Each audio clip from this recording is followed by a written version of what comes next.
So, a very fun episode of NXT, I would say. I don't think, apart from like the false finish stuff that happened in the Chase U versus Hank and Tank match and the Dark State promo, anything bad happened on the show. Everything was good.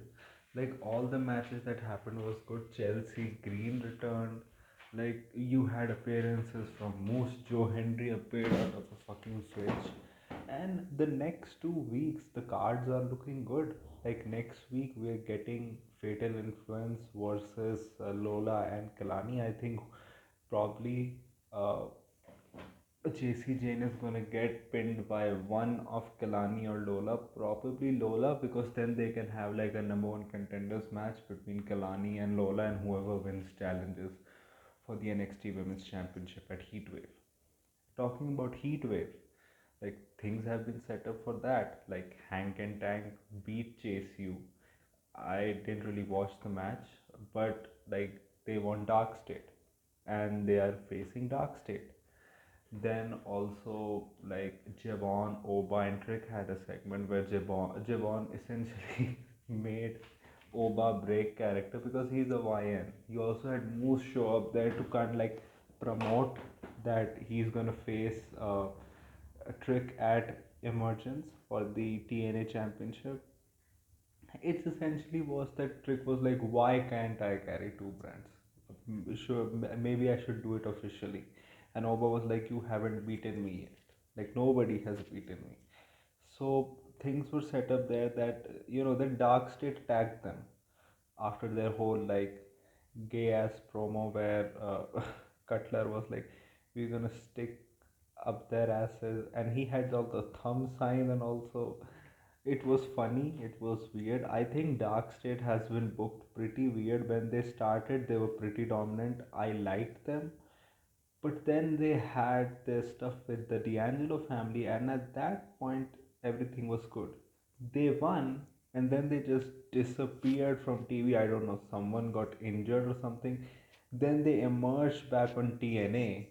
It took them a while to return to NXT while they were doing stuff on TNA every week. Then they lost to the system at Slammiversary, and then they started showing up on NXT. Like, they attack someone, but they don't really go after them.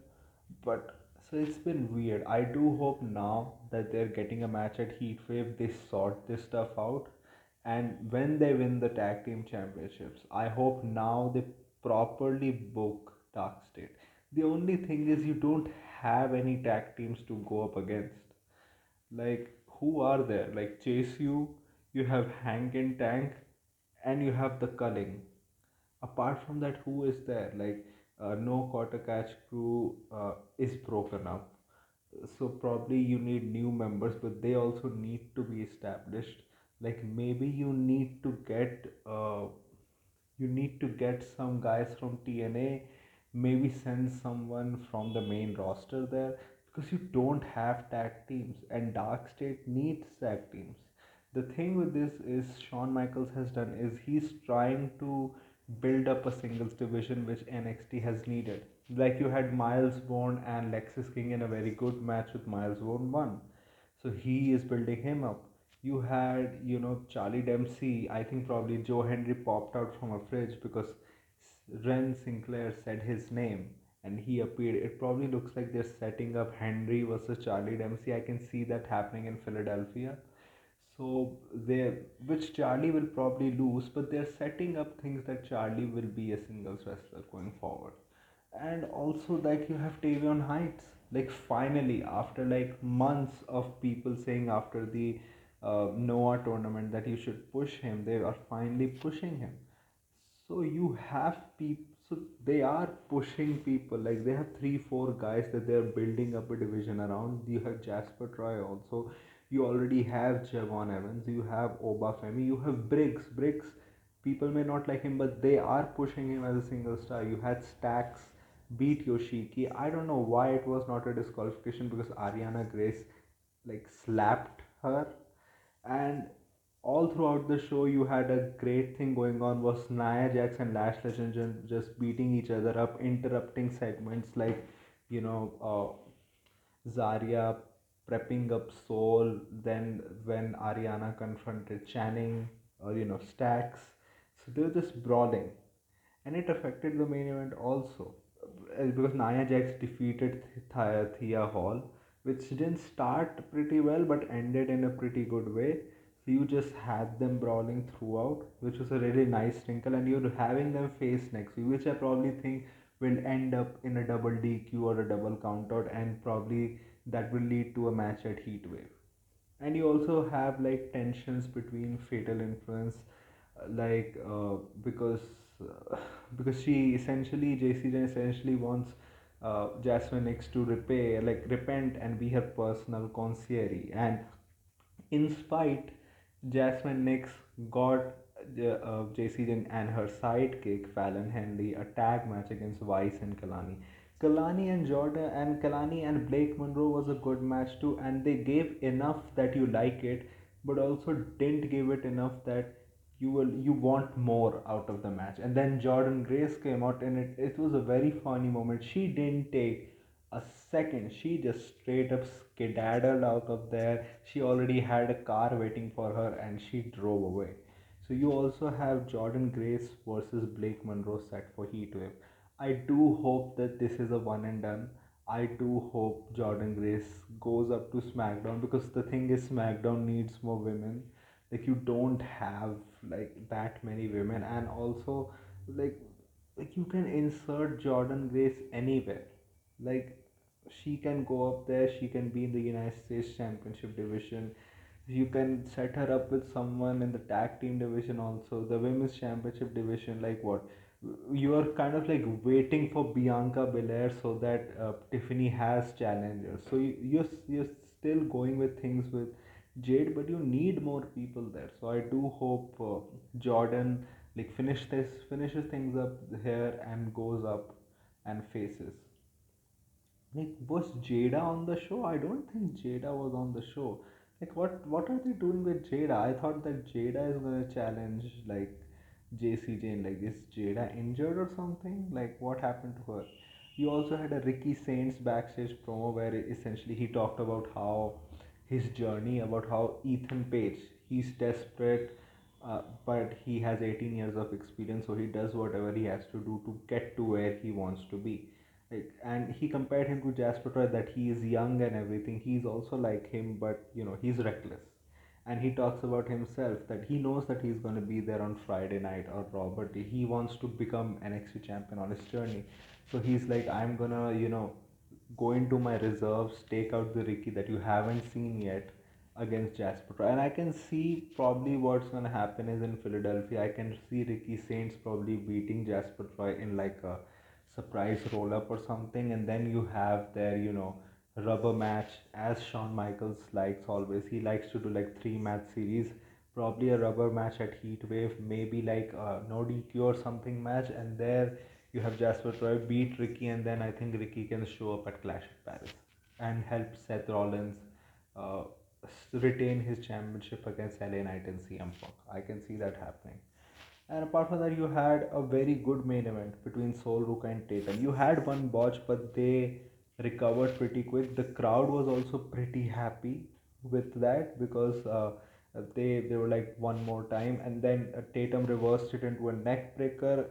Tatum is a little bit slow in the ring, but I really like this match. The ending was a little bit confusing to me. Like, Sean Spears threw her a doll. Easy Dame was like, no, don't. Then she kind of gets lost. She took time to pick up the doll. Then she looks at the doll. She laughs at the doll. That is enough distraction for Soul Ruka to hit a surprise Soul Snatcher and win. And before that, you had Lash Legend and Nia Jax coming during the main event, and Lash like putting Nia Jax through the barricade.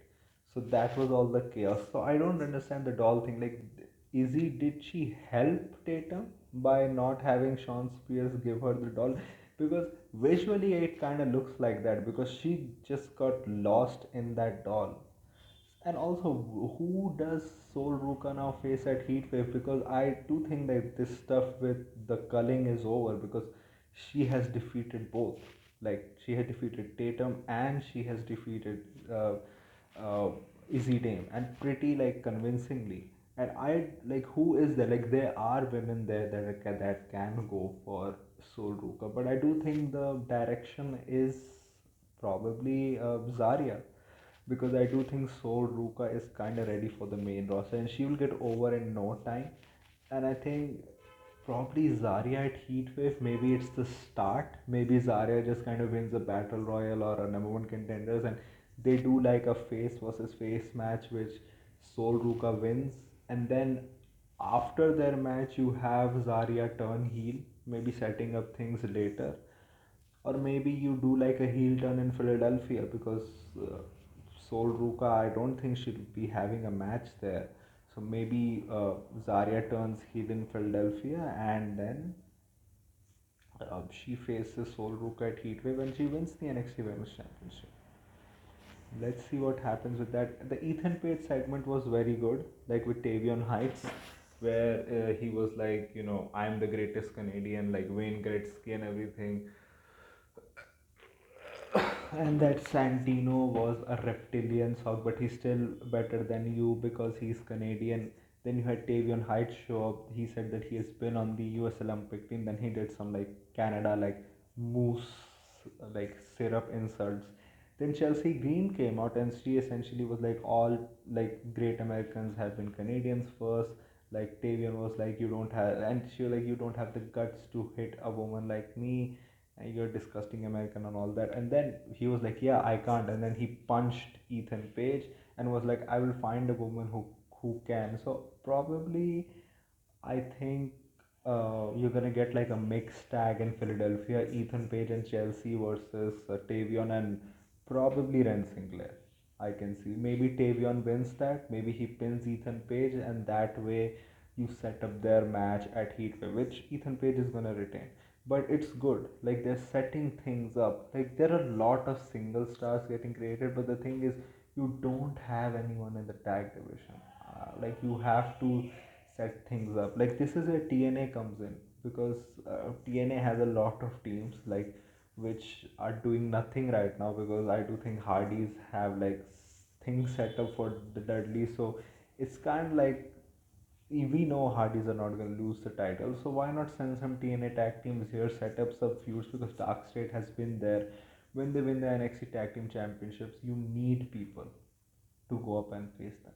So I think pretty good episode for NXT. I don't think anyone can call it boring. Like everything was good except for one or two mistakes that happened. But apart from that, like you're getting Oba versus Trick, which I think Oba like not Oba, Javon versus Trick, which I think Javon is gonna win. Maybe someone from TNA interferes, maybe Moose, maybe Henry, someone does, which causes Javon to win. Then you have Oba versus Javon at Heatwave where Oba wins. Like it's the start of Javon. Like oh, like I was so close, and then maybe you have him win at Stand and Deliver. With Trick, it's easy. Like next week, I don't know. I next week, do you have Dark State win? I think it will be easy to have Dark State win because all of them don't have any chemistry between them. The Trick, Oba, Moose, and everyone. So you have Dark State win that. So yeah, I think that's it. I think Trick is probably is doing his TNA stuff. So that's all right. So yeah, pretty good NXT. So what did you think about the show? Tell me in the comment section if you like this type of content. Like this video, share and subscribe. If you don't, then share it with those who do. My social media accounts, which are my Twitter/X account and my Instagram account, links are in the description. So go follow me on that. My UPI ID link, which is ShabBoy@OKICICI, is also in the description. So go donate any amount of money which can help me make YouTube a permanent career option. So that was it for me for right now. So thank you. Goodbye. Alvida.